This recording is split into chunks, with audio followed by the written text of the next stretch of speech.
Okay, so welcome back, and now what we're going to do is we're going to do some more examples regarding decimals. First, we're going to take something written in words and we're going to write it as a numeral. Okay, so, and this is an example of doing that. So it says 6 and 24 thousandths. Oh, by the way, 24, 21 through 29 are hyphenated. For some reason, I think I said in an earlier video that they weren't, but that was my mistake. They're actually hyphenated. So anything above 19 or anything above 20 are hyphenated. So 24. I think in the last video I even wrote it wrong. I'm not sure why I was thinking that, but nonetheless, I wanted to clear that up. But anyway, I digress. So now we want to write this as a numeral. So we have 6 and, so remember, this represents the decimals. So 6 and 24 thousandths. So the 24 ends, so the 4 is going to be in the thousandths place. So that means we're going to have a 0 here, 24. So this is going to be 6.024 represents 6 and 24 thousandths. Okay, and so that's how you convert it from words into a numeral. Okay, so always look for the and. The and is where the decimal point is going to be. Okay, so now, a couple of things to also understand. When we look at the decimal numeral, a decimal number here, these digits are referred to as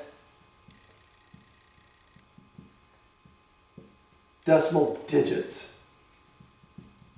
And if you're asked how many decimal digits there are, it's quite easy. You just count all the digits that appear, whether it's 0, 1, 2, 3, 4, 5, 6, 7, 8, and 9. So you just count the digits you just count any and all digits to the right of the decimal. So in this case here, there are 3 decimal digits. In this case here, there are also 3 decimal digits. Okay, so just wanted to let you know that. Now, the other thing too is regarding writing decimal numbers in expanded form. So, this is how you write an expanded form. You're basically going to expand it by place value and write it as a fractional, with a fraction included. So let me show you this, okay, as an example.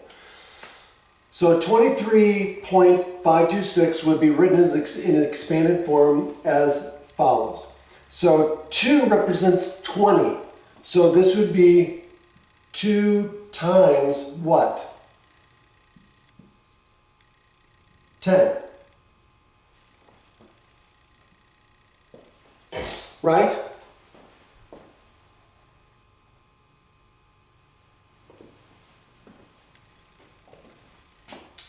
Plus 3 times 1.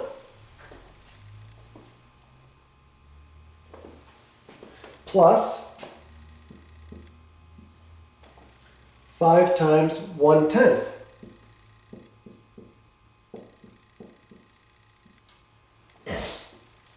Plus 2 times 2 times 1 over 100 plus 6 times 1 over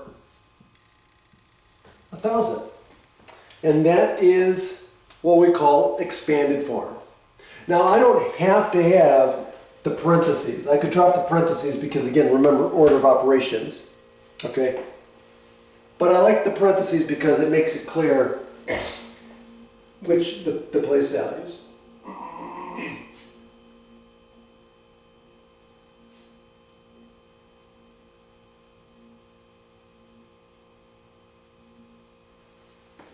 Okay, and then again, just keep in mind, just watch, see how the place values change by a power of 10. So 10 to the 1, 10 to the 0, and then we have 1 over 10, right? And then they go up by powers of 10, right? So to the left of the decimal point, every time you multiply by 10, you move over one more place value to the left, right? So when you're on the left side of the decimal point, you multiply by powers of 10 in order to move to the next place value. When you're on the right side of the decimal point, you're dividing by powers of 10. So every time you divide by 10, you're moving over to the right one place value. Okay? So keep that in mind. Have a great day.